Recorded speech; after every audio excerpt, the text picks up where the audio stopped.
para que sepan.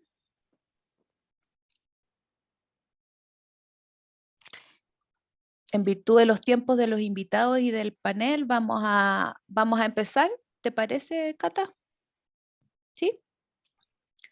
Bueno, muy bienvenidos desde el Centro de Estudios Justicia y Sociedad. Les damos la bienvenida, los buenos días a todos los que están asistiendo a este conversatorio.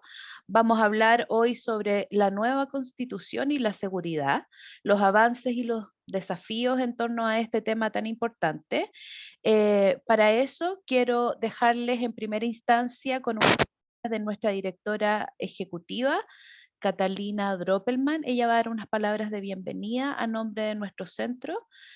Así que adelante, Cata, por favor. Gracias, Marcela. Bueno, buenos días a todas y a todos. En nombre del Centro de Estudios Justicia y Sociedad de la Pontificia Universidad Católica, tengo el honor de inaugurar este segundo conversatorio sobre temas relativos a la nueva Constitución. Tuvimos un conversatorio hace un par de semanas sobre temas relativos a infancia, específicamente infancia vulnerable, y ahora vamos a conversar sobre la nueva Constitución y la seguridad.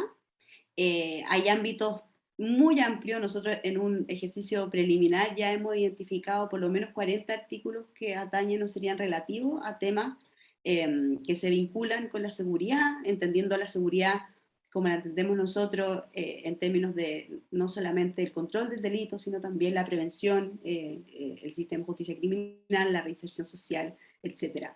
Acá hay varios avances, varios desafíos, nuevas institucionalidades interesantes que se proponen, nomenclaturas interesantes también en términos también de cambios a instituciones a nombre, atribuciones, etcétera, que podrían tener impactos relevantes en la forma en cómo se previene y se controla el delito y también en términos de cómo se accede a la justicia. Elemento también muy novedoso, muy interesante, que no sé si vamos a tener tiempo de discutir. Nosotros le pedimos a nuestros invitados que dieran sus percepciones respecto de esto, preliminares, generales, porque sabemos que no vamos a poder revisar artículo por artículo. César primero, le agradecemos profundamente que esté acá, va a dar cuenta un poco de cómo fue el proceso constituyente, y después Alejandra y Javier desde sus expertise particulares, Alejandra desde el tema de la seguridad y de lo territorial y de las policías, y obviamente Javier desde el ámbito más amplio constitucional y también su experiencia como abogado, van a comentar lo que presenta César y también dar cuenta de sus principales percepciones al respecto. Así que sin más, agradeciendo profundamente a los expertos que nos acompañan y a todas las personas que están hoy día conectadas, doy pie a este segundo conversatorio del Centro de Estudios Justicia y Sociedad. Muchísimas gracias. Vamos a dejar entonces a cargo de la exposición principal de este conversatorio a César Valenzuela. César es abogado y político del Partido Socialista de Chile. Fue integrante de la Convención Constitucional en representación del 9º Distrito de la región metropolitana y fue coordinador de la Comisión de Derechos Fundamentales y de la subcomisión número 4 de la misma. Adelante, César, por favor, con tu exposición. Puedes proyectar tu pantalla si es que es necesario. Muchas gracias, Marcela. Gracias, Catalina. Un agrado y un honor estar con Alejandra, con Javier. Muy agradecido de la invitación. Yo les comentaba antes de iniciar que además de la campaña, que tuvimos una campaña cuando fuimos candidatos en un periodo bien complejo, porque estábamos en plena pandemia.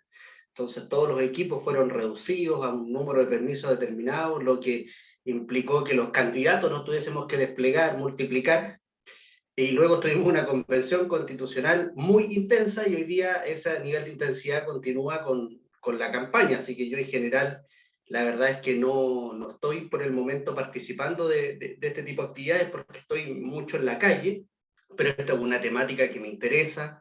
Además compartíamos panel con personas que no nos conocemos y me pareció oportuno hacer un alto a este conversatorio. Y yo, antes de de comenzar, quisiera señalar que mi presentación tiene que ver con reflexiones generales.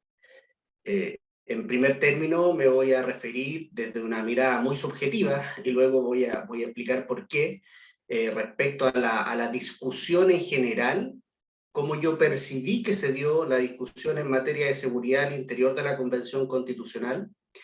Y en segundo término, me voy a referir a dos ideas centrales que yo destaco como aspectos relevantes, que a mi juicio sirven como un buen estándar, como un buen lente para analizar el conjunto de las disposiciones referidas directa o indirectamente a materias de seguridad, porque a mi juicio lo que hacen estas dos ideas es irradiar el conjunto del texto constitucional, hacen como unas veces de principio en mi interpretación de la reglamentación particular que hacen las demás disposiciones.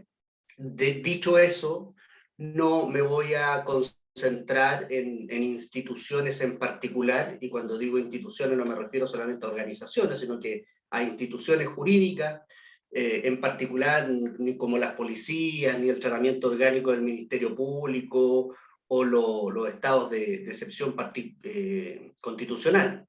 Esto requeriría un tiempo, un análisis ameritan propio, que no es el momento de poder hacerlo, sino que más bien tener esta mirada general. Y además creo de que la discusión en materia de seguridad, al menos en el ámbito público, ha estado muy concentrado en estas instituciones analizadas en forma aislada, y no a tener una mirada o hacer un análisis más bien general de lo que plantea el texto constitucional respecto a las materias de seguridad, así que creo que también es oportuno desde esa perspectiva. Y lo primero que yo quisiera señalar en cuanto a cómo se desarrolló la discusión al interior de la Convención Constitucional, es que este tema fue abordado directa e indirectamente, al menos en 3 comisiones. Y eso ya genera una dificultad de análisis. Uno, en el sistema político, donde se discutió más bien, uno diría, la base central, la orientación política, filosófica de la seguridad y su relación con la autoridad civil, la regulación de las policías, que evidentemente cumplen un rol bien esencial y en particular a propósito de la realidad chilena. Luego, en la Comisión de Justicia y órganos autónomos, a propósito de principios, por ejemplo, el tema del debido proceso fue trasladado también a la discusión de esa comisión, pero también a propósito de la discusión sobre el Ministerio Público y la Defensoría Penal Pública. Y luego también, y aquí yo creo que es interesante desde el sesgo, evidentemente, que yo participé en esa comisión, luego también se hizo una discusión importante en la Comisión de Derechos Fundamentales. Y ahí es donde yo creo de que se introducen algunos elementos interesantes, innovadores, respecto a cómo nuestra nueva constitución, nuestro principal marco institucional, va a hacer una mirada respecto al tema de la seguridad, que creo que quiebra la mirada clásica, al menos que nosotros hemos conocido, a buena hora.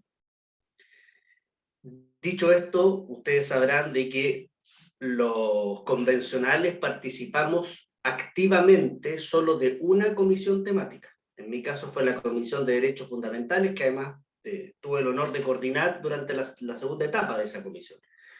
No, los horarios, la intensidad que tenía el proceso no permitía que nosotros participáramos regularmente de más de una comisión, porque habían topes horarios y era prácticamente imposible. Las discusiones, las votaciones, las indicaciones se generaban en paralelo, así que eso fue muy difícil, por lo que mi análisis respecto a esta materia tiene un sesgo de la perspectiva de que fui parte de la Comisión de Derechos Fundamentales y además coordinador de ella, y que no fui un partícipe activo en las demás comisiones donde este tema se desarrolló, y eso lo quiero dejar en claro, por lo que mi juicio sobre estos temas se realiza a propósito de las intervenciones que se realizaron en el Pleno de la Convención Constitucional, que dicho sea de paso, no era un tema muy discutido, Bueno, en general, el tiempo acotado no permitía que los temas fueran desarrollados por el Pleno con la profundidad que uno quisiera. Pero cuando se abordaba esta temática, era dentro de un conjunto, de un informe que emitía otra comisión, y no era precisamente estos temas los que captaban el mayor interés, al menos en los discursos de los convencionales de los distintos sectores políticos. Pero sí hay algunos discursos que me parecen interesantes, y por otra parte la discusión que se generó al interior de las bancadas, que se llamó colectivos en el caso de la Convención Constitucional. Hay una dinámica generalizada en las distintas bancadas, de que los integrantes de las distintas comisiones llevaban la discusión a estas bancadas, se tomaban decisiones, y los que tenían interés también en las materias trataban de incidir. Yo tuve algún grado de incidencia en la discusión de la reglamentación, por ejemplo, de la policía, y en algunas situaciones puntuales respecto a la Comisión de Sistema de Justicia. Pero quiero señalar de que parto de la premisa de que efectivamente no tuvimos la oportunidad de poder conocer en profundidad la discusión de cada comisión, y con el sesgo además de haber participado en la Comisión de Derechos Fundamentales.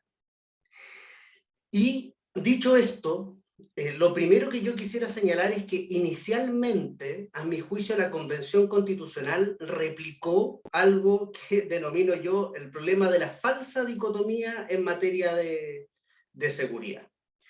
Y además, como la Convención Constitucional en gran parte es producto, y además temporalmente se acercó mucho a lo que fue el estallido social, esta discusión, esta dicotomía de entender la seguridad desde A o B, y me refiero a posiciones políticas, creo que en un primer momento se exacerbó, se radicalizó.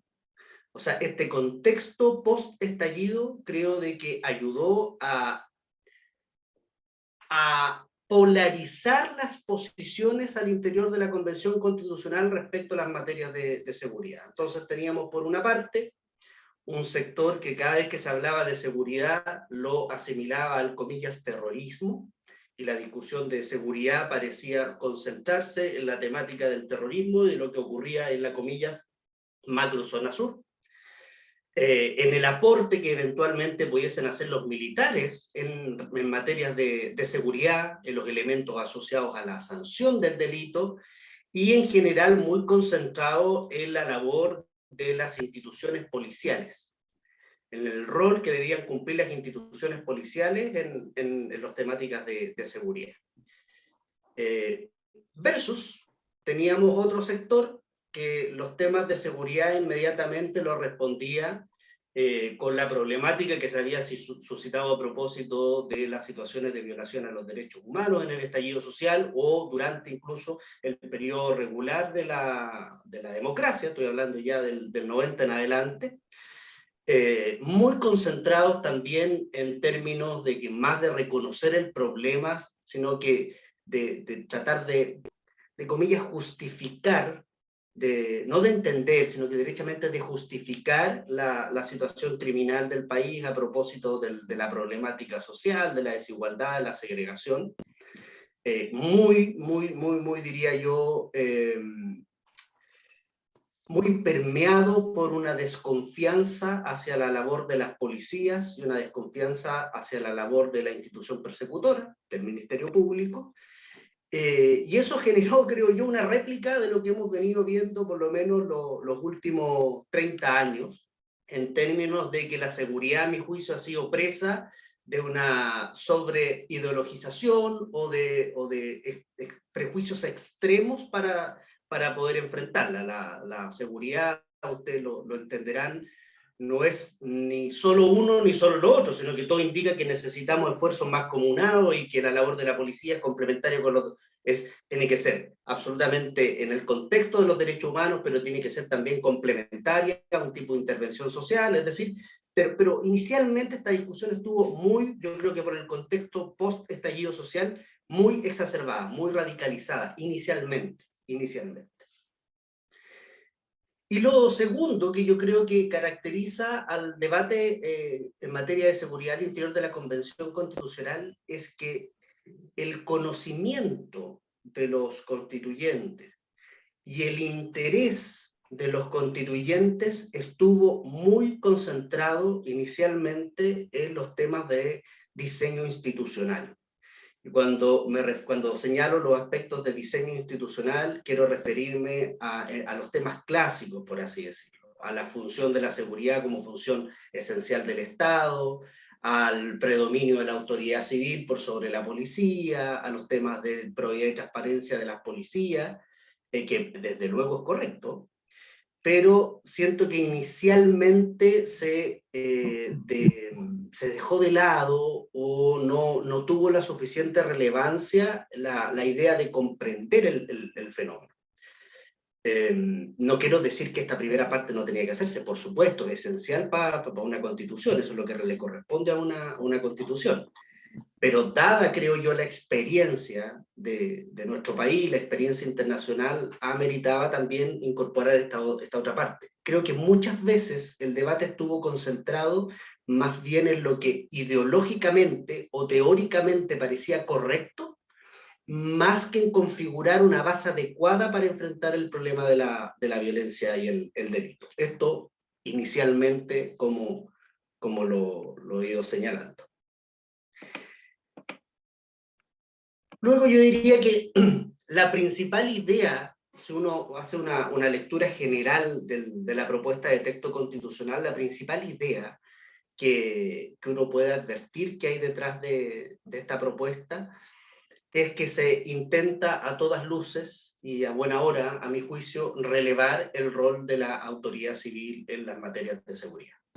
O sea, creo de que todos estos problemas institucionales o estas nebulosas institucionales que han permitido una excesiva autonomía o protagonismo de las policías en las temáticas de seguridad, el constituyente en general lo entendió muy bien y yo diría que lo entendió en forma, no sé si transversal, porque es bien difícil hablar de transversalidad al interior de la Convención Constitucional, pero sí de manera general, y quiero decir que esto no es solamente la izquierda, sino que un sector de la derecha importante también, en entender que había que normalizar esto. Y que efectivamente la dirección, el liderazgo de la seguridad pública es una materia que le corresponde a la autoridad civil y que para eso debe disponer de las herramientas y las facultades que le permitan ejercer esa función. Y una primera manifestación de esto yo creo que queda muy claramente establecido y en forma expresa en el artículo 287, la letra K, donde se establece que la conducción de la seguridad pública le corresponde al presidente de la República. O sea, expresamente lo se hace. A mayor abundamiento, como dicen los colegas, el artículo 296 reafirma esta idea en los mismos términos y vuelve a insistir que la conducción de la seguridad pública le corresponde al presidente de la República y le añade a través del ministerio encargado de la materia. Es decir, hay un esfuerzo institucional de no establecer una responsabilidad directa, que es lo que suele usarse, al presidente de la República, sino que esto lo hace a través del ministerio encargado, que entendemos por el momento que ese ministerio corresponde al Ministerio del Interior y Seguridad Pública. Pero muy clara la idea de que la conducción de la seguridad le corresponde a la autoridad civil. En segundo término, que yo creo que refuerza esta idea de forma muy expresa, es que no solo la reglamentación de las policías se separó de artículos respecto a las Fuerzas Armadas. Ustedes recordarán, la Constitución actual hace una regulación de las fuerzas de orden y seguridad pública y las Fuerzas Armadas en un mismo artículo, lo que en sí ya genera al menos un problema doctrinario, ¿verdad? Pero va más allá el constituyente actual y lo que hace que además de separar en artículos distintos la reglamentación de la policía, de las Fuerzas Armadas, incorpora esta reglamentación no en un capítulo especial. No hay un capítulo especial dedicado a las policías, que como le llaman a las instituciones de policiales de seguridad, policías, sino que estas se encuentran reguladas dentro del capítulo dedicado a Poder Ejecutivo. Es decir, la base fundamental, el esquema institucional, estructural básico, que ordena esencialmente la reglamentación o la configuración institucional de las policías, lo hace desde la reglamentación que se hace al Poder Ejecutivo, porque lo entiende que estas son instituciones subordinadas a quien tiene constitucionalmente la tarea de la seguridad pública, que es la autoridad civil. O sea, yo creo que eso es muy importante y grafica muy bien la idea del constituyente de relevar el rol de la autoridad civil. Otra manifestación de esto yo creo que está en la aplicación expresa que hace el artículo 297 de controles de probidad y transparencia a los integrantes y las instituciones policiales, que viene a romper una nebulosa legal que ha permitido que no solamente una excesiva autonomía de las policías, sino que también propicia una serie de situaciones que alteran la probidad pública, que hemos conocido todos, que están en investigación, que además entiendo que ya tenemos algunos sancionados en esas materias, y esto no es solamente en términos del estándar que deberían tener todos los órganos del Estado en general, sino que esto también permite mayor control de la sociedad civil, pero por cierto también mayor control de la autoridad política a cargo de estas instituciones, y rompe de esa forma la problemática que tenemos hoy día en esa materia. Un elemento más, creo que es interesante destacar en esta idea, es lo referido a la formación de las policías. Se establece en el artículo de policía, se establece que este es un sistema gratuito y no discriminatorio. Yo creo que ahí también hay una temática importante en términos de avanzar en abrir a la sociedad en general la posibilidad de formarse como policía sin límites. Sin límites me refiero a los escalafones que tenemos hoy día. Hubo una iniciativa que buscaba eliminar los escalafones. Finalmente esa fue rechazada. La verdad que yo era partidario de aprobar esa iniciativa, pero sin perjuicio de eso, con este estándar de gratuidad y no discriminación, se permite perfectamente de que sean solo las condiciones particulares o las habilidades particulares de los postulantes los que permitan efectivamente hacer carrera policial en la oficialía, así que me parece importante. Pero además de eso, en los artículos referidos al derecho fundamental a la educación, se establece expresamente de que las academias de formación de las Fuerzas Armadas y la Policía son parte del Sistema Nacional de Educación Superior. Y al ser parte del Sistema Nacional de Educación Superior, público además del sistema público, son parte del Sistema Nacional de Educación, y con ello les son aplicables el conjunto de principios y fines que son establecidos para las instituciones y para el sistema educativo en general. Eso también creo yo que ayuda a terminar con esta especie de aislamiento en el que estaban sometidos las instituciones policiales y que han servido para una serie de situaciones indeseadas, es decir, integrar las academias de formación de las policías al Sistema Nacional de Educación, haciéndole aplicable la totalidad de sus principios, con el respeto evidentemente a la autonomía de las instituciones, y que entendemos de que esta es una formación especial. No es lo mismo formarse como policía que formarse como sociólogo, odontólogo, evidentemente, o sea, tiene sus complejidades particulares, pero no están exentas de esta reglamentación general que en la sociedad, o el proyecto de nueva constitución establece la sociedad debe tener para el conjunto de las instituciones educacionales. Y finalmente, para reforzar esta idea del rol de la autoridad civil, yo creo que hace una reglamentación que es muy importante, porque tiene que ver con una de las principales herramientas que viabilizan esta idea de la preponderancia de la autoridad civil por sobre las policías en materia de seguridad, que tiene que ver con la dotación. Hoy día, sin lugar a duda, tenemos un problema en la dotación, una falta de legitimidad de cómo se distribuye la dotación, de cuáles son los criterios utilizados. Ahí tenemos un problema grande en esta materia. Y si bien es cierto, hace poquito, creo que fue este mismo año que se dictó la ley 21.497, que hace avances en esta materia porque habla de la distribución de los recursos humanos, que lo fija en el Plan Estratégico de Desarrollo Institucional, y que después, posteriormente lo revisa el Ministerio del Interior y Seguridad Pública, perdón. Acá hay una reglamentación distinta que a mi juicio va en la línea correcta. Lo que señala el artículo 296 del proyecto de nueva constitución es que la distribución de la dotación, los criterios de distribución de la dotación, se van a fijar en la política nacional de seguridad pública, cuya reglamentación le corresponde a la ley. Es decir, establece de que los participantes, quienes van a tomar las decisiones, al menos las decisiones estructurales iniciales, va a ser la autoridad política y no va a seguir alojado esto como primer responsable en las instituciones policiales.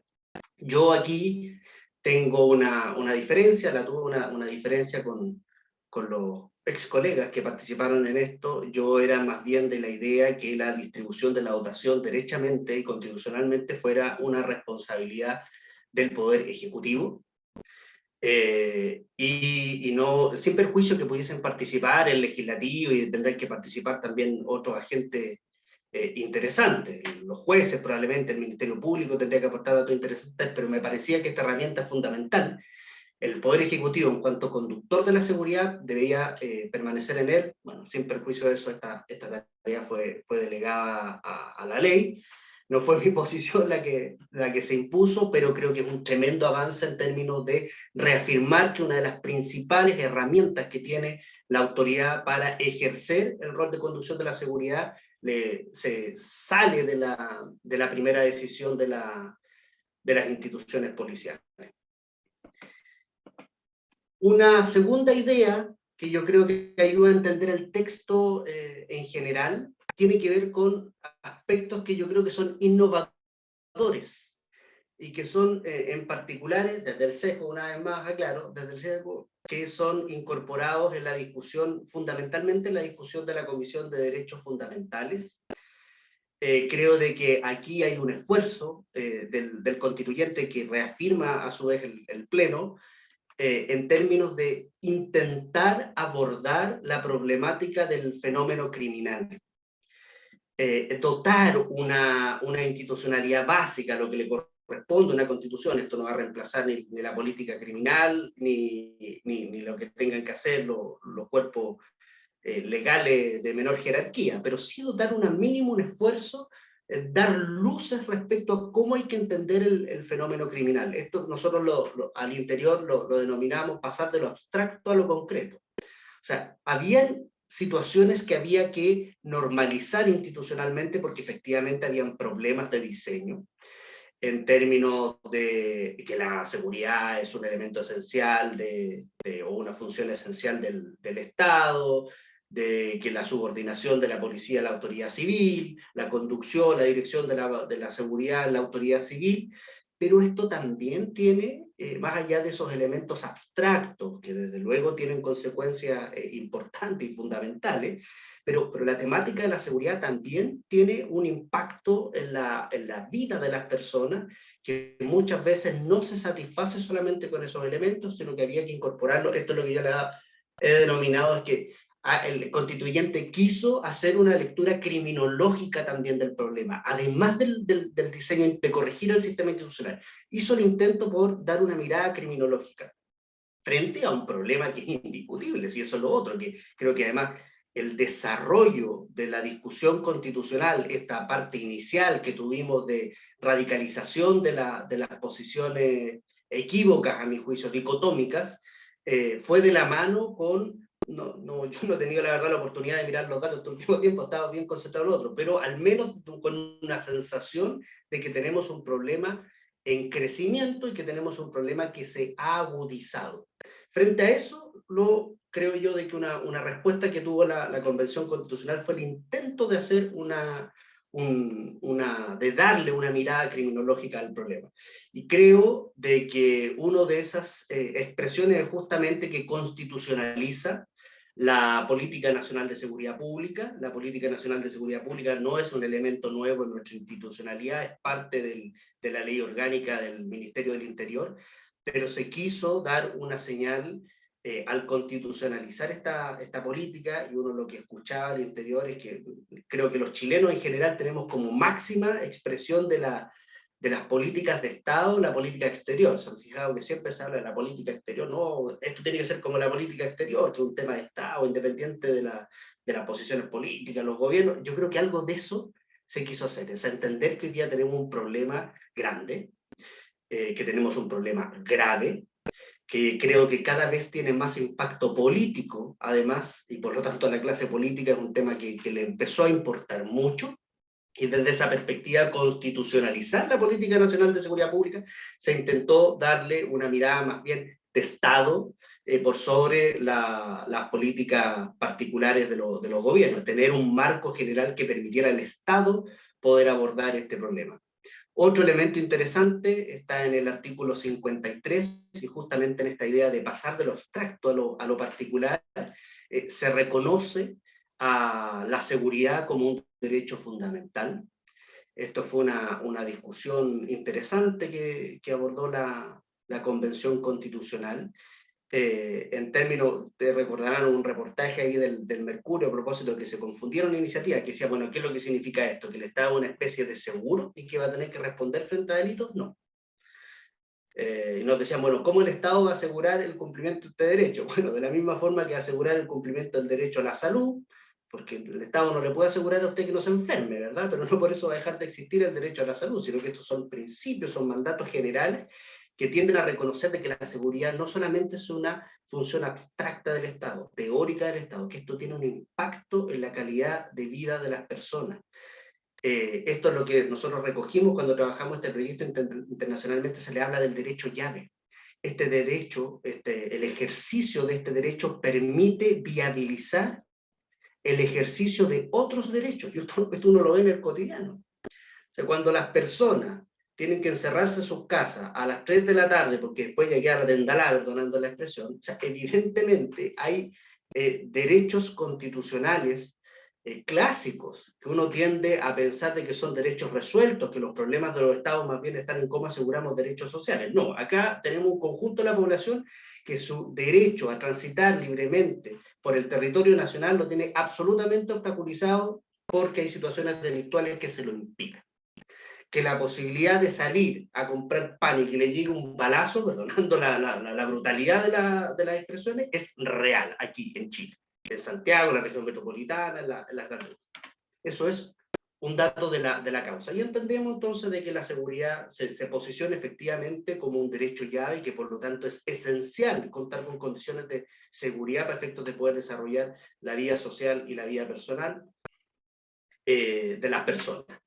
Acompañado de eso se establece, creo yo, también otro elemento, otro principio que es bien básico, pero muy importante, que es el mandato de equidad. Lo dispone así expresamente el inciso segundo del artículo 53. La desigualdad que hoy día experimenta el país en materia de seguridad no es producto solo del mercado. En general, nosotros cuando hablamos del problema de la desigualdad, que es probablemente la problemática más importante que tiene la sociedad chilena, en general son situaciones donde el mercado ha podido operar y el Estado en realidad es poco lo que hace. No, aquí hay una situación que produce el mismo Estado. Una situación de desigualdad que impacta directamente en la vida de las personas, que la produce el mismo Estado. Ahí lo que se establece entonces el mandato de equidad. El mandato de equidad al Estado proteger, valga la redundancia, equitativamente el ejercicio de este derecho, del derecho a sentirse seguro, a experimentar seguridad en sus relaciones particulares, en sus relaciones privadas, pero también en sus relaciones sociales, en su interacción con la sociedad, en forma equitativa. Y aquí viene otro elemento que es importante, porque dice que este mandato de equidad lo hace a través de, y esto sí que es absolutamente novedoso, a través de la política de prevención de la violencia y el delito. O sea, constitucionaliza un elemento olvidado, constitucionaliza un elemento muchas veces mirado en menos, constitucionaliza, creo yo, de verdad una mirada integral para comprender el fenómeno criminal, que es justamente la prevención y la violencia. Me voy a referir un momento más a la violencia, pero la prevención. Y además da luces respecto a cómo debe ser esta política de prevención, incorporando los elementos materiales, ambientales y sociales, es decir, una mirada de la prevención bien completa. Y creo que cuando se discutió la temática del derecho a la salud, mira la relación que voy a hacer, todos los estudios de salud pública, era interesante porque la discusión que veía en la salud pública era muy parecida a la discusión que teníamos en temáticas de seguridad. La mirada de la salud pública establece de que las principales consecuencias en las sociedades como las nuestras, de cómo se afecta la salud de la persona, están dadas por las determinantes sociales. Es decir, que hay condiciones en las cuales se desarrolla, condiciones sociales en las cuales se desarrolla el individuo que impactan directamente y en forma decidida en las condiciones de salud de las personas. Vivir en un sector de la ciudad inmediatamente me aumenta las probabilidades brutalmente de padecer ciertas enfermedades crónicas, diabetes, el tema de la hipertensión. Me decía una destacada ex ministra de Salud, me decía, mira, en realidad a usted el médico no le debería preguntar si usted tiene un pariente que tuvo hipertensión o no, usted le debería preguntar si fue pobre, porque si fue pobre sus probabilidades de tener hipertensión aumentan brutalmente. Bueno, acá es lo mismo. Lo que se intentó, creo yo, es justamente incorporar esos, comillas, determinantes sociales en la forma de cómo entendemos la problemática de la seguridad. Y la innovación también, creo yo, en materia de la política de prevención de la violencia y el delito, es que se incorpora el elemento de la violencia. Yo no soy muy amigo de hacer estos análisis numéricos. Yo sé que hay gente que le gusta mucho de ver cuántas veces se repite la palabra, seguramente de dar algunas luces. Pero la palabra violencia en la Constitución actual, en la Constitución del 80, se menciona solo a propósito de los actos violentos de las organizaciones políticas. Acá hay 27 referencias a la violencia, en distintos contextos. Referencia a propósito de la violencia de los niños, niñas y adolescentes, que está en el artículo 23, la violencia de género, que aparece en el artículo 27, en el 40, también en el 51, a propósito del deber del Estado de crear casas de acogida, en la violencia en cuanto a violencia de seguridad pública, a propósito del derecho a vivir en entorno seguro y libre de violencia, violencia en la situación de embarazo, violencia a propósito del derecho a la ciudad, en la configuración de la ciudad y cómo se asocia el diseño de la ciudad, el derecho a la ciudad, la utilización del espacio público con violencia. Es decir, el constituyente, lo que creo yo, de que hace una mirada de que la problemática de seguridad no se reduce al delito, sino que hay condiciones de violencia, un contexto de violencia en nuestro país que está muy presente en el texto constitucional. Yo diría que prácticamente la totalidad de las situaciones donde se puede experimentar violencia las incorpora el texto constitucional, porque entiende que el problema de la violencia es un problema de la sociedad. Violencia política, violencia de género, violencia territorial, violencia en términos de seguridad pública, se incorpora esta mirada de forma interesante. Y lo último respecto a esto, yo sé que yo estoy un poquito pasadito, lo estoy terminando, y eso que quería hacer el esfuerzo para reducirlo, es el mandato de coordinación, que creo que es tremendamente importante. Probablemente el BUT debe ser la mayor expresión de que todavía es un desafío la coordinación de nuestras instituciones, y lo que se establece es que es deber del Estado establecer coordinadamente las acciones de prevención, persecución, sanción y reinserción social. Es decir, reforzando la idea de la mirada integral de la seguridad, de enfrentar el problema del delito y la violencia, además le establece este mandato de coordinación. En síntesis, ¿qué es lo que quisiera decir yo? Es que en primer término creo que se superó de buena forma este problema inicial de la discusión de la falsa dicotomía, de que todo es gris, o no, que no es gris, porque es negro o blanco, se superó bien, de que se reforzó también de buena forma la idea, el imperativo institucional de que es la autoridad civil el que controla y direcciona la autoridad pública, y con ello a las policías también, y finalmente que generó un marco normativo tendiente a abordar de forma integral el problema de la seguridad, incorporando expresamente y de buena forma las instituciones de la prevención y la institución de la violencia, y no solamente del delito. Ya, con eso me quedo porque me excedí un poquito. Muchas gracias. Muchas gracias, César, por tu exposición tan completa.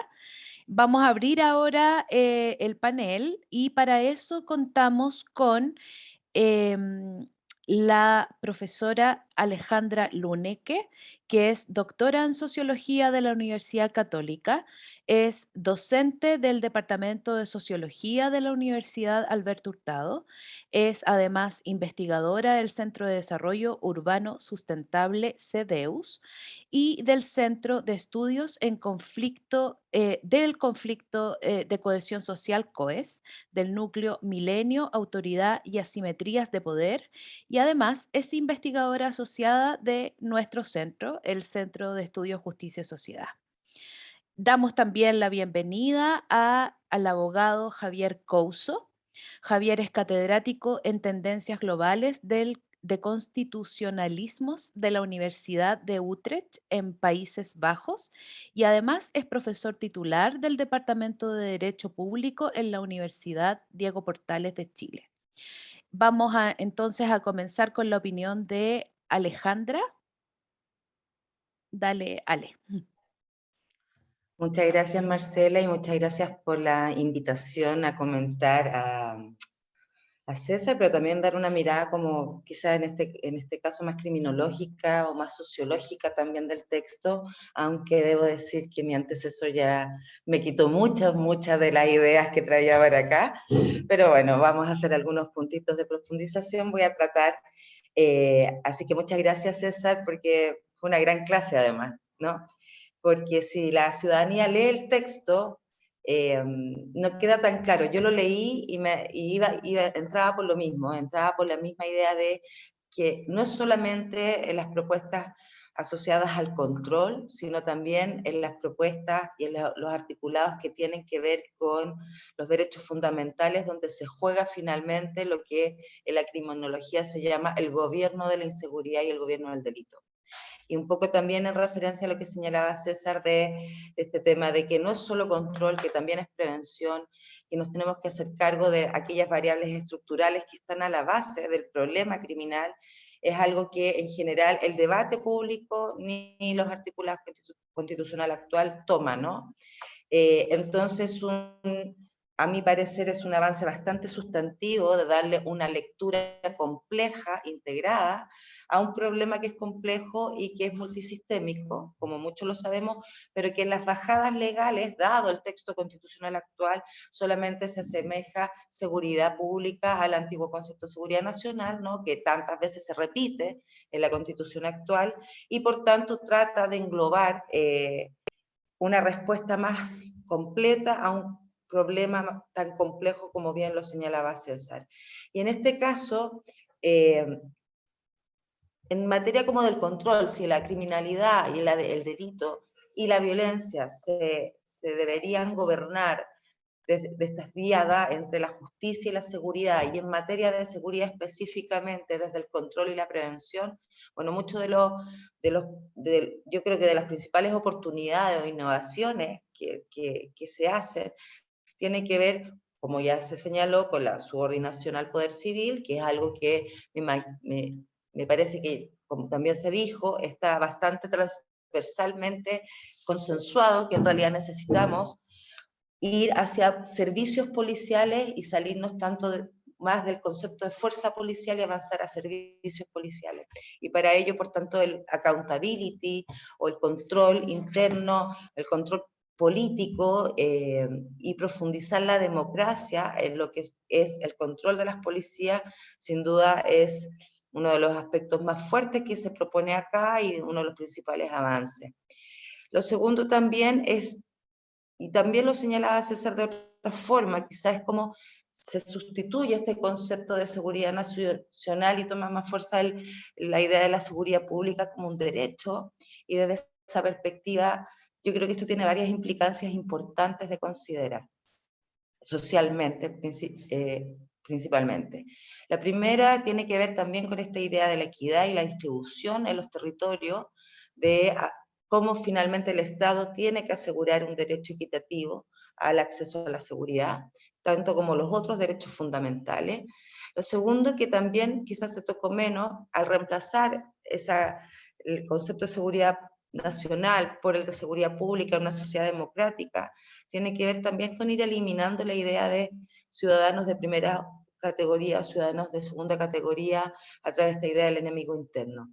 Y eso es que se ha hablado poco, pero claramente cuando hay ideas de quiénes son los enemigos de la sociedad, se va a ir principalmente más hacia ellos, más a su control, y esto ha quedado demostrado en muchos estudios recientes también, de cómo nuestras policías o nuestros servicios policiales de alguna forma terminan criminalizando a determinados sujetos y no a otros.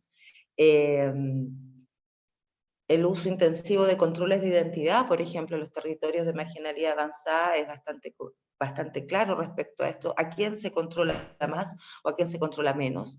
Y esto tiene claras implicancias para la cohesión social y esta idea de ser un Chile más unido, ¿no? Porque tenemos unos ciudadanos que para el Estado, a través de sus servicios policiales, son los buenos y otros que son los malos.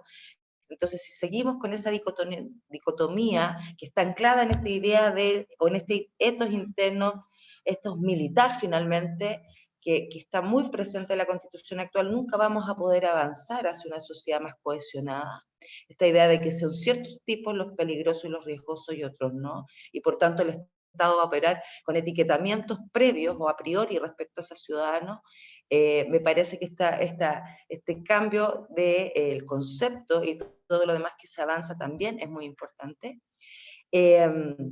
También en eso, como en eliminar esa diferenciación social que se hace a partir del texto actual, tiene que ver con diferenciar las funciones que hoy día parecen equiparadas entre las Fuerzas Armadas y las policías, y eso me parece que de suyo es bastante sustantivo para asegurar esta idea de un tratamiento igualitario a todos los ciudadanos del país. Y de ahí, de la seguridad, que el otro sistema, que es el de la justicia, haga su pega, ¿no? Pero que no se haga antes, o no esté antes instalado en cómo se va a gobernar al delito y cómo se va a gobernar al delincuente, dicho específicamente. Y en términos de la otra parte de la prevención, creo que, bueno, César ya lo señala con mucha fuerza también y con bastante claridad, que ya sabemos hace mucho tiempo que sociedades que no se hacen cargo de lo que está a la base de esta problemática son sociedades o que solo punen o que solo controlan, son sociedades que no van a avanzar en mejores estándares de seguridad en los territorios.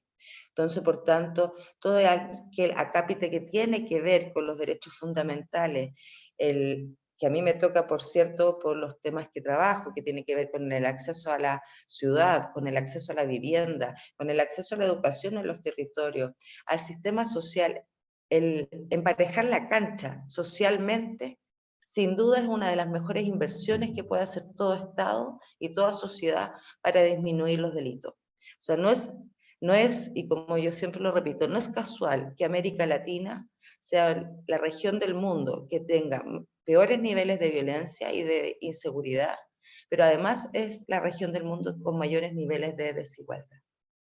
Entonces, por tanto, territorial, social, etc. Entonces, eso es una relación que no es espuria, es una relación que es fuerte y que, por tanto, si solamente una sociedad va a quedar entrampada en un pacto normativo de hacerse cargo de esta problemática desde una perspectiva muy desde el control y de la punición, es una sociedad que no va a avanzar nunca en disminuir los niveles de inseguridad que tenemos actualmente. Por tanto, todo ese articulado de derechos fundamentales, que es muy fuerte y que queda excelentemente bien desarrollado en este texto, tributa de gran forma también a lo que estamos entendiendo como seguridad, que es que las personas puedan acceder y puedan circular libremente, pero que tengan acceso a bienestar personal y comunitario, y que tengan acceso a desarrollar los otros derechos. Como bien lo señalaba César, sin seguridad no es posible acceder a los demás, y eso lo vemos en todos los contextos de pobreza urbana, donde es la violencia estructural, básicamente la que está a la base, ¿no?, de estas otras violencias delictuales o sociales. Por tanto, desde esta perspectiva como criminológica, como señalaba César, y me gusta mucho esa retórica que usa César, porque me parece que aquí hay un ejercicio pedagógico que tenemos que salir a desarrollar, de leer en el fondo no solamente cómo se aborda la seguridad en el articulado específico de la policía, ¿no?, y del control y del sistema de justicia, ¿no?, sino que a través de todo el texto, ¿no? Y esa lectura me parece que no está siendo todavía abordada, entonces yo creo que esto, Cata, es un pie inicial para empezar a hacer un proceso pedagógico también de por qué esta propuesta constitucional abre oportunidades importantes. Y hay un aspecto que quizás se ha tocado menos, que tiene que ver, y ya en relación a lo de la policía misma, que sí, esta propuesta es una profundización democrática desde el punto de vista de la institucionalidad y por tanto también de esta coordinación que señalaba César, pero también es al interior de las fuerzas policiales actuales, porque este acceso igualitario, a través del acceso igualitario a la educación policial, va a establecer parámetros de igualdad adentro de las policías que no están. Y que finalmente también es imposible pedirle a policías cuyos funcionarios policiales sufren la inequidad o sufren la arbitrariedad y el abuso, sean capaces de tratar al ciudadano de forma respetuosa, si ellos no sienten que en sus derechos son tratados en igualdad, es difícil que puedan tener un trato un trato respetuoso y de respeto respecto a los derechos humanos con quienes ellos controlan en las calles. Entonces, porque si la igualdad yo no la vivo en carne propia, difícilmente la voy a poder desarrollar en mi trabajo cotidiano, y entonces desde ese punto de vista también es llevar no solamente una profundización democrática en el sistema de seguridad, sino también al interior de la fuerza policial. Y eso es un gran avance. Y por último, para ir cerrando, lo que quería señalar es que se establece también, y se ha abordado menos, lo de la perspectiva de género. Y eso es importante, es quizás lo más osado también que tiene la propuesta, dado que en general, las policías en el mundo están configuradas principalmente por hombres. Las mujeres que participan en las policías son entre el 15 y el 20%, y por tanto, y también hay estudios que muestran lo que se avanza en la profundización democrática dentro de la policía, y también a veces que tiene que ver con el trato hacia la ciudadanía, cuando son las mujeres también las que viven equidad internamente en las organizaciones policiales. Por tanto, habrá que ver ahí cómo eso se implementa, pero a mí me parece que es un avance sustantivo que nos puede ayudar muchísimo también a desmasculinizar la policía, que es un esfuerzo que se está haciendo en otras partes del mundo, y en ese sentido acá puede ser un gran avance.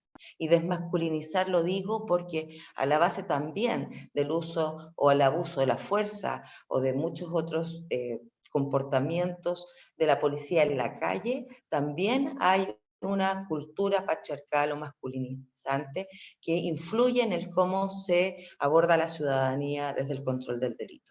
Entonces me parece que también eso es una arista que hay que desarrollar y profundizar, que hoy día que tiene una perspectiva más bien abierta, y que hay que ver cómo eso se puede llegar a implementar, pero me parece que es una oportunidad. Eso quería decir.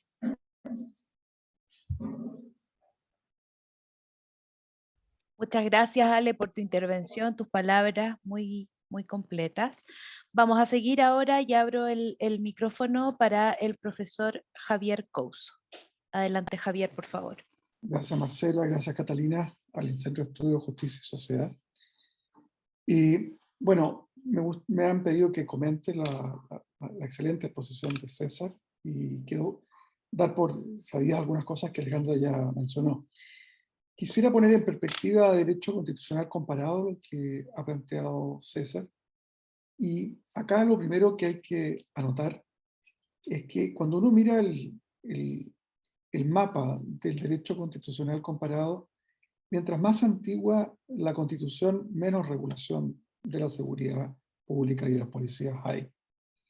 Quizá porque se lo daba por algo, digamos, obvio. Es como la misma razón por la cual las economías de mercado más antiguas del mundo suelen no garantizar el derecho al emprendimiento. Se da como por defecto. Es algo obvio. Estados Unidos, por ejemplo. No hay algo así como el artículo que garantiza el derecho a emprender, que la Constitución del 80 vigente y la propuesta actual contiene. Entonces, en materia de, y uno mira constituciones más recientes, como la alemana, ponen mucho énfasis en las Fuerzas Armadas, en el estado de guerra, ellos llaman estado de defensa, y muy poca regulación de la seguridad pública y de las policías. Así que esa es una primera cuestión que cabe mencionar. La regulación que hay acá es bastante abundante en términos de derechos comparados, para empezar a tener ese marco. Porque, insisto, el monopolio de la fuerza que caracteriza al Estado en alguna medida es aquello que el constitucionalismo moderno tuvo a la vista para controlar. Entonces, reenfatizar la existencia de las Fuerzas Armadas, incluso en algunos países, era algo que necesariamente era un foco distinto al que tenían el surgimiento del constitucionalismo moderno, que era básicamente cómo controlar este poder. Y hay muy poca referencia. Ahora, pasando a nuestro país, es importante, y aquí yo creo que hay elementos históricos y sociológicos que juegan un rol en la militarización que históricamente ha tenido en Chile la seguridad. Hay una obra clásica de la historiografía chilena, Guerra y Sociedad en Chile, del año 61, de Álvaro Jara, que yo creo que explica mucho la relevancia que ha tenido no solo en Chile como Estado independiente, sino que desde la colonia, fuimos la colonia más marcada por la guerra de Arauco, como la denominaban los colonizadores, fue muy central en la experiencia histórica, en el legado cultural, por decirlo. Siempre recuerdo a Tulio Halperin-Dongui, el gran historiador argentino de América Latina, y la comparación con, digamos, la zona del Virreinato de la Plata y Chile en la época inmediatamente anterior a la independencia, era de Chile como básicamente un fuerte militar. Eso fue lo que fue por 300 años Chile.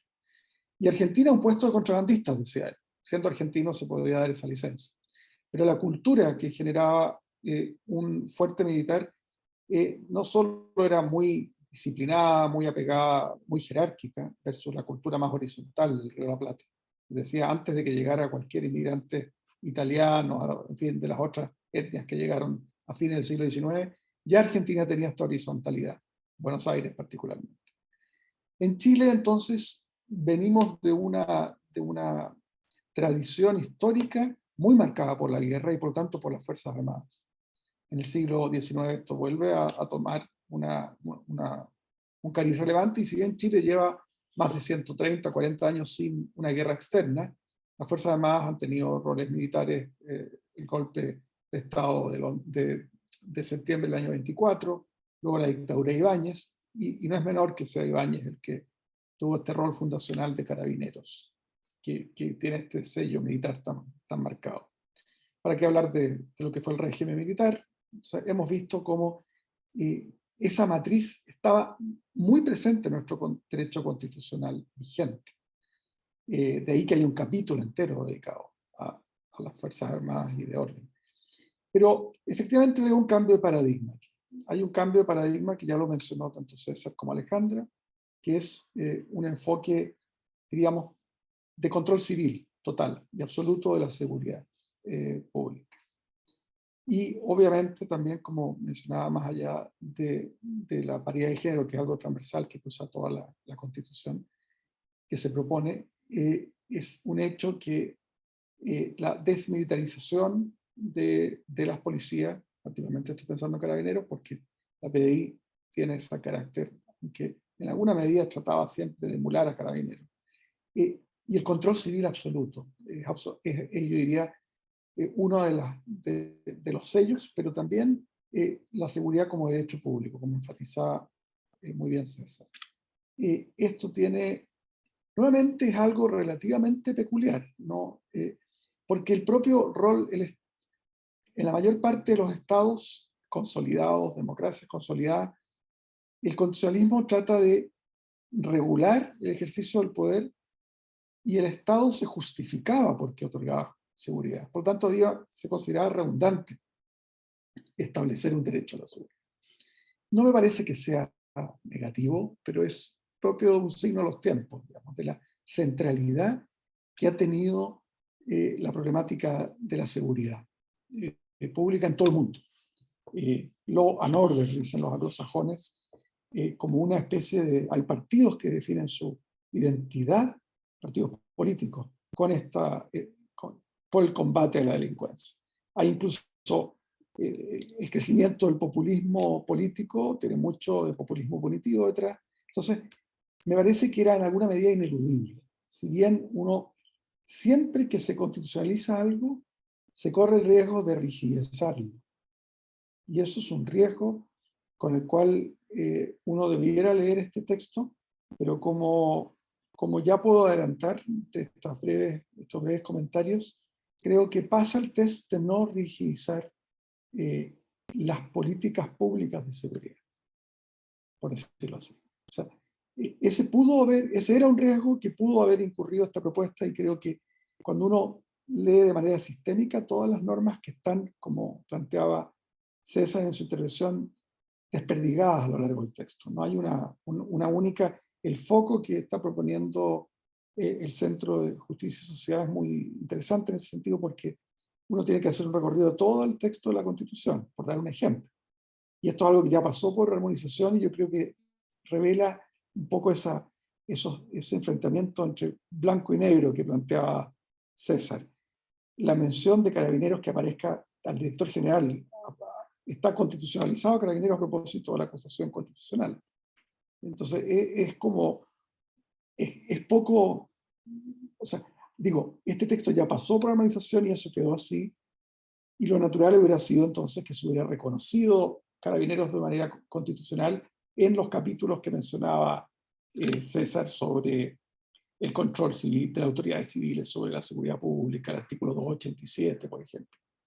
Pero esto es expresión, las constituciones son también propias de la negociación política, hay valores contrastantes, se entrega, hay un compromiso, como quizás es una mala traducción de una palabra, se entregan cosas por parte de grupos para que otros aprueben cosas que les parecen demasiado importantes. Y de esto, recuerda el carácter de la Constitución como una carta política, no es una carta, digamos, hecha por personas especializadas en políticas públicas. Acá hay muchos valores y principios en juego, y se nota ahí la tensión que hubo entre estas dos almas, por decirlo así, que convivían al interior de la Convención. Pero desde el punto de vista concreto, lo que uno saca en limpio es que hay este derecho a la seguridad pública que es equitativo, que hay un mandato de proveerlo con equidad, hay un control de la autoridad civil, hay una constitucionalización de la prevención, que es muy importante, hay mandatos de coordinación. Todas estas herramientas, a mi juicio, cuando uno las analiza de manera sistémica, advierte que no van a rigidizar el diseño de políticas públicas de seguridad. Y eso me parece, salvo, por supuesto, en lo que dice relación a los derechos fundamentales, pero sería muy mala una política pública que violara derechos fundamentales. Esto no solo está enfatizado derechamente en cada una de las normas que regulan directa o indirectamente la seguridad pública, el respeto a los derechos humanos, sino que también dialoga con la idea creo que se ha mencionado poco en Chile. Cuando uno mira esta Constitución, una de las cosas relevantes que se hizo fue elevar a rango constitucional todos los tratados internacionales de derechos humanos que están vigentes en Chile. Eso es algo que en alguna medida ya habría, por decirlo así, dado este marco, pero es reiterado en varios pasajes donde se trata la seguridad pública. Quisiera, porque estoy claro que queremos aprovechar la posibilidad que hay de conversar con las personas que estén siguiendo este conversatorio, me parece importante relevar dos cosas que no hubo tiempo quizá para abordar con detalle.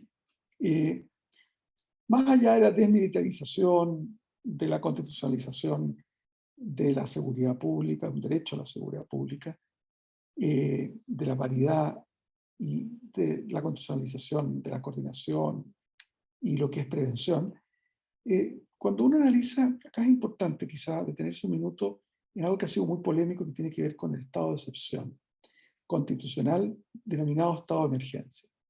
Hay, como se sabe, una reducción de los estados constitucionales de emergencia que eliminan el estado de emergencia, que recordemos era para grave alteración del orden público o grave daño para la seguridad nacional. Ahora, lo interesante aquí es que muchas veces se confunde la posibilidad de que una ley permitiera a la autoridad pedir la asistencia del ejército cuando las policías están desbordadas, con lo que es introducir un estado de excepción que necesariamente limita o suspende derechos fundamentales. Lo que caracteriza un estado de excepción no es que uno pueda, porque eso lo podría hacer la ley. De hecho, hay países donde eso lo hace la ley. La ley de Fuerzas Armadas permite al Ejecutivo que las Fuerzas Armadas vayan digamos, en subsidio de las fuerzas policiales cuando éstas se ven sobrepasadas, sin necesidad de decretar un estado de emergencia constitucional que restrinja derechos fundamentales. O sea, la pregunta es, yo creo que si uno le toma el peso, y acá es importante, un libro que también ha sido, ni siquiera creo que está traducido y tiene más de 40 años, que se llama La Constitución de la Tiranía, de Brian Loveman, que incidentalmente es uno de los más importantes historiadores sobre Chile, pero este es un libro sobre toda la región latinoamericana, y da cuenta de algo que también es bueno recordar respecto del peso que tiene y la manera un poco ligera con que pedimos estados de excepción sin tomar el peso, lo que significa que podríamos tener todo lo que es el aporte del ejército para ayudar a la policía si es que ésta se ve desbordada sin restringir derechos fundamentales. Y eso tiene que ver con el hecho de que los primeros, como anota Loveman, Chile vivió las primeras 2 décadas como república, como Estado republicano, oligárquico pero republicano, entre el año 33 y 51, de esos 18, 19 años, vivió cerca de la mitad del tiempo bajo estado de sitio. Entonces, con lo cual, no había el estado de emergencia en esa época, solamente era el de sitio y de guerra. Y el estado de sitio básicamente permitió al Ejecutivo plantear lo que Loveman denomina una especie de monarquía legal, digamos, con ropaje republicano, pero una concentración total del poder en el Ejecutivo.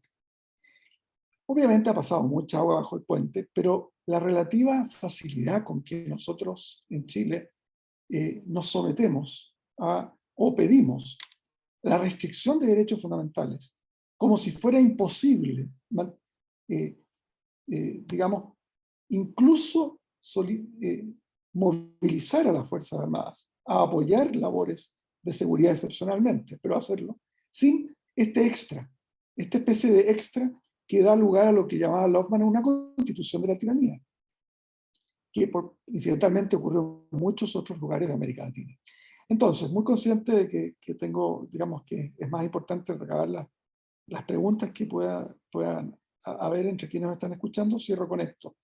Desde el punto de vista entonces, y sintetizando, de lo que es, estamos ante una propuesta de constitución que, como ha sido la tónica, cada vez, a medida que pasan los años, por decirlo así, cada cuestión relevante se siente que para relevar su importancia hay que constitucionalizarla, sin tomarle el peso de que eso puede rigidizar la necesaria flexibilidad para elaborar políticas públicas que sean rápidamente posibles de diseñar ante nuevos desafíos.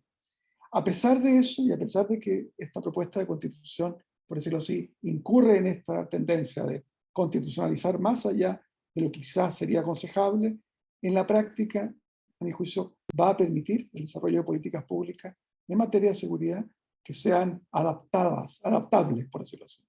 Siempre con la rigidez que significa lo único que desde el punto de vista constitucional es razonable rigidizar, que es la vigencia de los derechos humanos, y hay que tomarle el peso a que esta cuestión que ha sido tan polémica, la desaparición del estado de emergencia, en realidad nos haga repensar que quizás es perfectamente posible, que lo que la gente puede estar echando de menos la posibilidad, es creer que va a ser imposible pedirle a las Fuerzas Armadas que vayan en apoyo de las fuerzas policiales cuando sean sobrepasadas, cuando eso perfectamente podría estar establecido en una ley y sin necesidad de pasar a llevar derechos fundamentales. Gracias.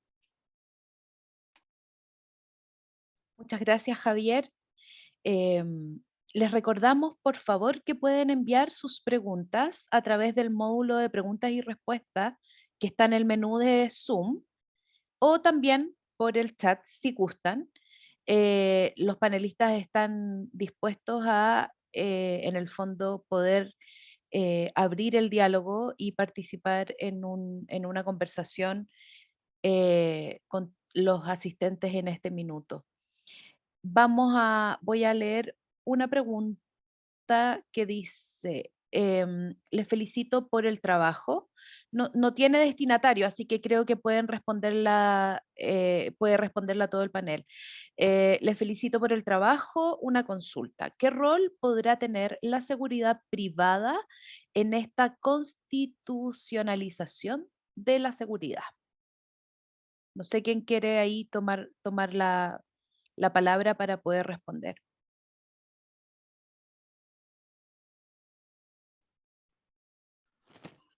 Puedo, yo también. Bueno, Javier, parte tú. Javier, dale. Bueno, Alejandra podrá también complementarlo, pero desde el punto de vista, a ver, la seguridad privada es también una realidad creciente en el mundo contemporáneo y que en realidad corre el riesgo de sustituir al Estado con todas las salvaguardas que incluye el rol del Estado en materias que pueden afectar los derechos de las personas. Recordemos que el sector público, la ley de oro del derecho público es que el Estado solo puede hacer aquello que está explícitamente autorizado a hacer. Y tiene prohibido hacer cualquier cosa que no esté total, nítida y absolutamente y de la forma. Eso es el corazón del Estado de Derecho. En cambio, los privados pueden hacer todo aquello que no esté prohibido. Fíjense el enorme desbalance y tiene que ver con el monopolio de la fuerza. Entonces, la seguridad privada es o muy prevalente en estados fallidos, donde es una especie de impulso jovensiano es a tener seguridad. Entonces, ante un estado fallido surge. Pero también es una cuestión que en países con un estado en forma ha empezado a reproducirse, diría, peligrosamente. Yo diría que cuando uno, en términos de seguridad pública, en la nueva Constitución hay un mandato, en la propuesta, bastante claro, que es el presidente el que debe coordinarlo, de acuerdo a la Constitución y las leyes. Y la ley no contempla la privatización de la seguridad pública, y en ese sentido va a ser siempre, diría yo, no debiera alterarse el status quo que hay hoy, donde la seguridad pública ha crecido, pero dentro de márgenes que no sustituyen a la fuerza pública.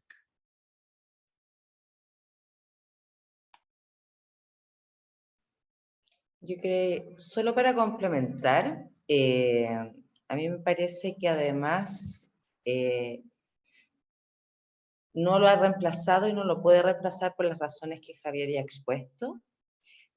Pero también cuando hablamos de seguridad privada, no solamente deberíamos atender a todas aquellas empresas o no el mercado de la seguridad privada, que claramente hace más inequitativo el acceso a la seguridad, porque sabemos perfectamente quiénes tienen más acceso a la seguridad privada que otros, entonces hay una inequidad ahí de base, que si se mejora la seguridad pública, el complemento que genera la seguridad privada debería tener un impacto menor en la inequidad territorial que existe hoy en día.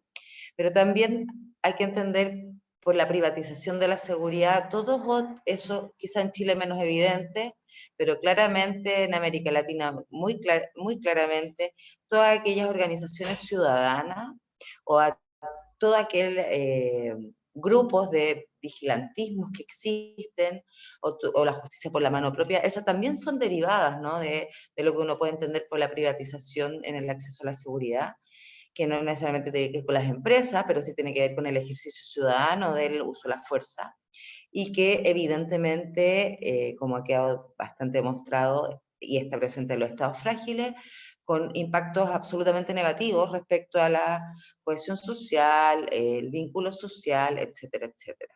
Entonces, mientras mejor la seguridad pública y más resguardado el acceso equitativo a ella, el tema de la seguridad privada debería mantenerse como en el margen complementario a este otro gran rol que tiene el Estado en la provisión y el aseguramiento del bienestar, ¿no? Y del vivir sin daños para la ciudadanía. Entonces, eso, principalmente. César, no sé si quieres agregar algo. Sí, yo absolutamente de acuerdo con lo que he señalado. La reglamentación de la seguridad privada, la verdad es que no debiese tener mayores modificaciones, porque y esto es lo que yo sí quería añadir, porque yo creo que la convención sorteó bien una idea que no rondaba el interior de la convención, para ser honesto, porque nadie planteó esto, pero sí que desde afuera se planteaba, y es esta idea de que a lo mejor pudiésemos tener policías municipales, a no ser, escuché el tema de las policías regionales en algún momento, que creo que podrían haber ayudado en la idea de ya no tener por lo menos en términos de control, esta policía representante o caracterizada por un poder central, por una estructura nacional que tuviese la función de ejercer en la práctica el monopolio del uso legítimo de la fuerza, este postulado teórico, ¿verdad? Y fíjense que en algún momento, cuando empezó a dar la discusión de las policías o la discusión de las materias de seguridad, creo yo de que hubo un temor a que eso se pudiese llegar a plantear, porque bueno, también tenemos evidencia, no en términos de que los privados vayan a suplantar el rol de la seguridad pública. Yo creo que, o sea, de eso ni la actual constitución ni la nueva constitución da espacio para que algo así vaya a ocurrir. Pero sí, yo creo que de hecho, yo tuve un temor a que se pudiese abrir la posibilidad de diversificar el cuerpo policial, de que ya no fuera un cuerpo policial centralizado nacional, sino que pudiésemos tener, a propósito también de este ánimo que venía con el Estado regional, con los apellidos de autónomos de las regiones y de las comunas, de tener algún tipo de fuerza que por lo demás, para ser bien honesto, yo estando en contra de esto, no sería más que un reconocimiento de algo que ya ocurre. O sea, de verdad que tenemos en lugares de la ciudad verdaderas policías que operan, pero claro, tienen un límite que está dado por la institucionalidad. Afortunadamente, eso no fue parte de ninguna de las iniciativas, ni nadie planteó formalmente, más allá de la informalidad de los espacios, nadie planteó la posibilidad de que tuviésemos policías no nacionales. De hecho, fue bien discutido, ustedes sabrán todas las características que iba a tener la policía, pero hay una que no se discutió. Hay una que al menos formalmente nadie planteó una posición distinta, y este carácter centralizado, y de hecho, eso está recordando acá, porque no solamente señala que es descentralizado, sino que además señala expresamente y están destinadas a garantizar la seguridad pública, perdón, dice, descentralizada con competencia en todo el territorio de Chile. O sea, ni una posibilidad a una institución policial distinta a las instituciones policiales nacionales. Perfecto. Hay al menos dos preguntas más. La primera dice para César, ¿por qué se decidió hablar de autoridades penitenciarias y no mencionar a Gendarmería? Y sobre este mismo punto para Javier, ¿de qué manera crees que podría impactar la creación de organismos civiles dedicados a la reinserción social de las personas condenadas? ¿Partes tú, César? Mm. Sí, compleja pregunta desde el punto de vista político.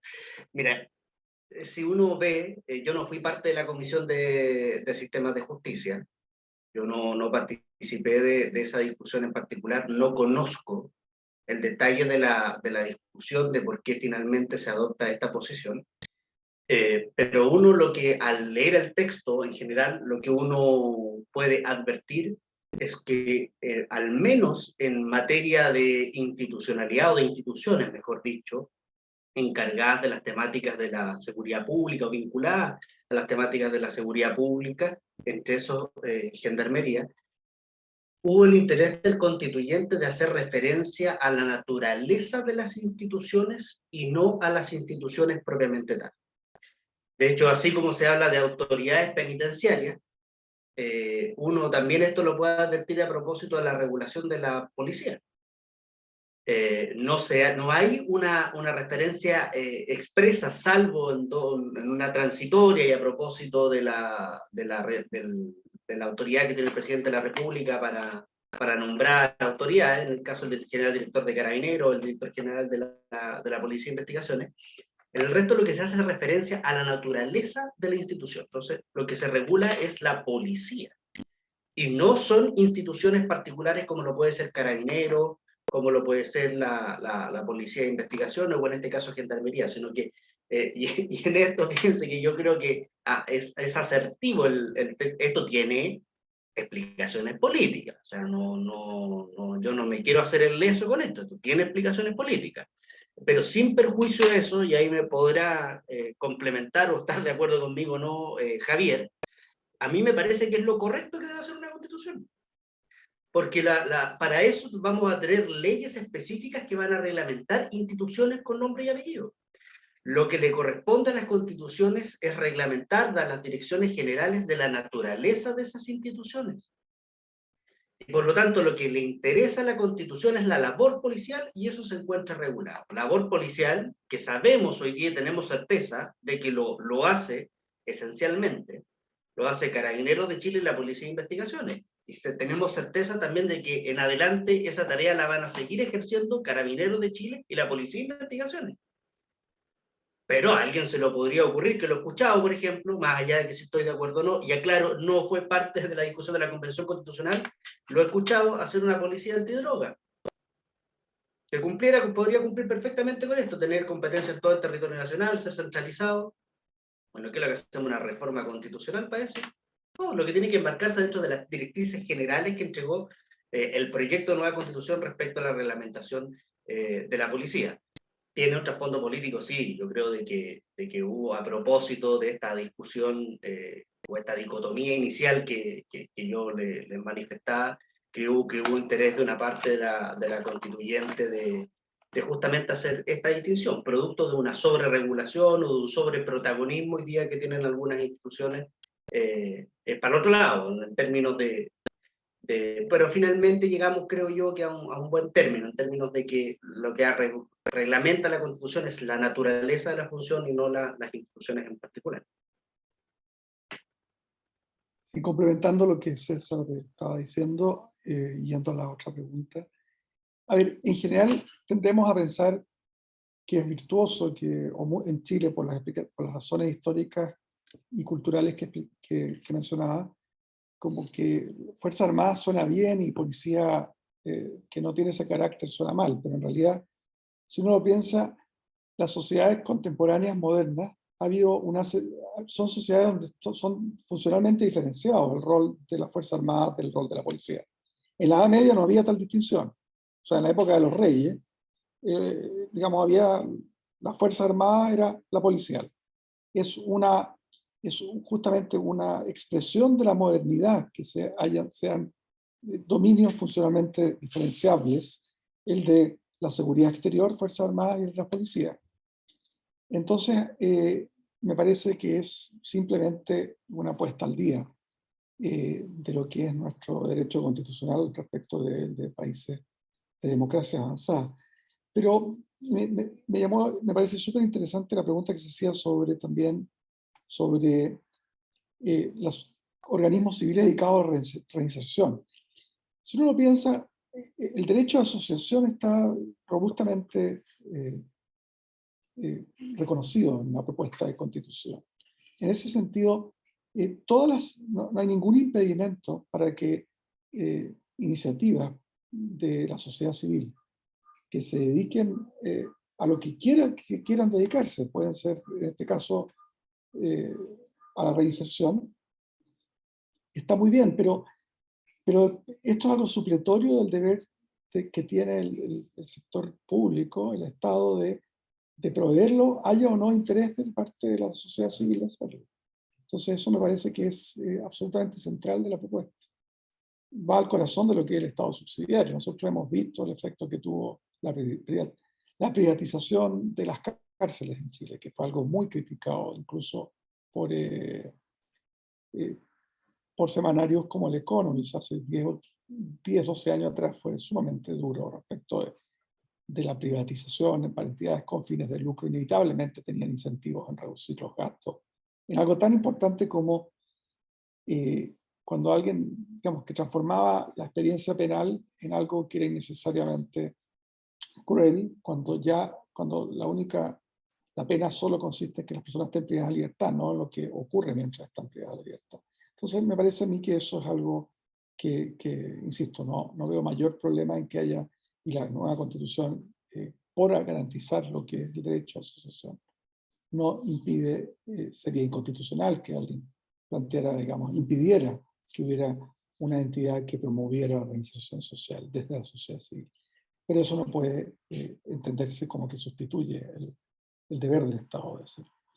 Y el tema de las Fuerzas Armadas, o sea, de la no mención de gendarmería, bueno, en esto hay mucho de tradiciones constitucionales, porque hemos visto el costo que ha tenido en la propia propuesta los cambios de nombre. Yo en general tiendo a no ser nominalista y estoy de acuerdo con César que si uno quiere que una constitución dure en el tiempo, es mejor no casarla con instituciones específicas que pueden ir variando. Pero por otro lado, una institución que tiene cerca de 100 años como Carabineros, es poco probable que uno busque sustituirla, o investigaciones que debe tener ya 60, 70 años o más.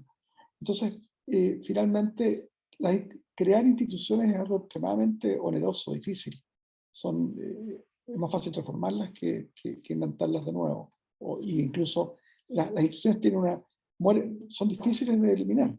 Pensemos incluso en instituciones que a veces son negativas, como algunas instituciones que sobreviven, siempre he recordado, pero digamos, sobreviven cuando ya han cumplido su trabajo. Me acuerdo de una corte que arbitraba problemas que quedaron pendientes entre Irán y Estados Unidos, y hicieron durar 30 años el último caso que tenían porque se resistían a morir. Entonces hay una inercia institucional.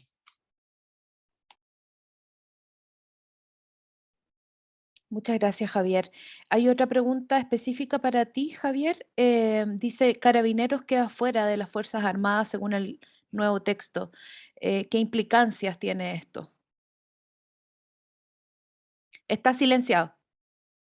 Me había referido a eso hace un rato cuando explicaba que justamente para mí es una expresión de esferas funcionalmente diferenciadas entre lo que es la defensa exterior, que es necesariamente desmilitarizada, y la aseguramiento del orden público. Creo que en Chile produce ruido, pero es en general característico de la armonización de las sociedades, en el juicio de la diferenciación entre estos dos ámbitos.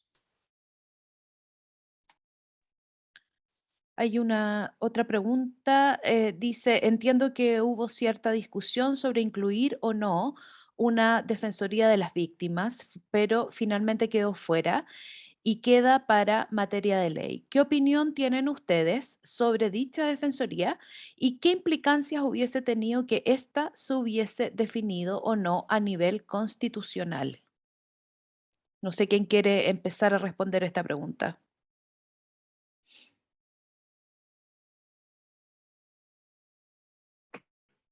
Ahí César. sí que no lo podía abrir. Miren, yo quiero ser honesto en esto porque el otro día me condolí con una información. Nosotros teníamos cientos de votaciones a la semana, cientos. O sea, y en particular los que estuvimos en la Comisión de Derechos Fundamentales teníamos cientos de votaciones en el Pleno y cientos de votaciones en la Comisión. Y eran horas, decenas de horas, votando. De hecho, un dato, en un momento determinado la Comisión de Derechos Fundamentales hizo el esfuerzo y votaba cada 45 segundos para poder cumplir con los plazos que se estaban dando. Cada 45 segundos teníamos una votación. Ese es el récord que alcanzamos. Entonces, yo no recuerdo exactamente cuál fue la votación de la Defensoría de las Víctimas. Y lo que finalmente no ocurrió es la incorporación de la Defensoría de las Víctimas. Mi opinión particular respecto de esto yo, en una opinión muy personal, yo hubiese constitucionalizado solo el Ministerio Público y no la Defensoría Penal Pública, porque lo entiendo como un servicio público. Distinto es constitucionalizar el derecho a la defensa jurídica, especialmente en términos penales, o sea, eso, sin lugar a dudas, eso está.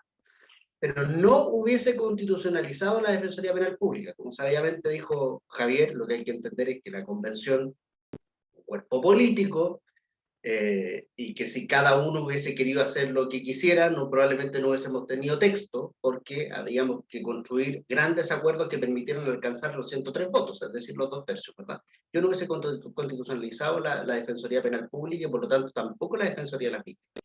Mi posición muy particular es que si constitucionalizamos una serie de instituciones, que a mi juicio no todas era necesario constitucionalizarlas, creo de que en términos de políticos, del impacto político que tiene la Defensoría de las Víctimas, hubiese sido preferible haberla incorporado. O sea, incorporamos una serie de instituciones que perfectamente podría haberlo hecho la ley, haber sido parte de la política pública, de un programa de gobierno, de un programa legislativo, y la constitucionalizamos, y en ese contexto yo hubiese estado por constitucionalizar la Defensoría de las Víctimas.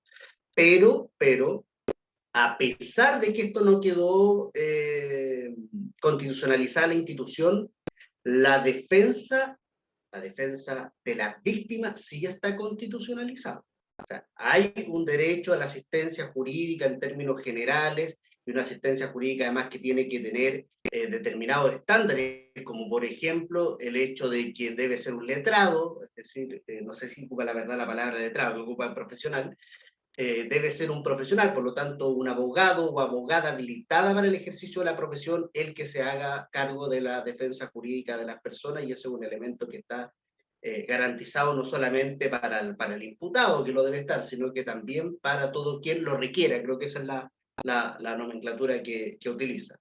Ese es mi análisis político particular de la Defensoría de las Víctimas.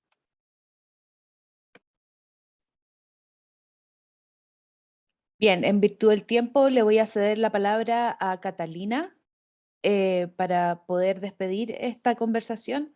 Les agradecemos mucho que hayan asistido y también al panel. Adelante, Cata. Gracias.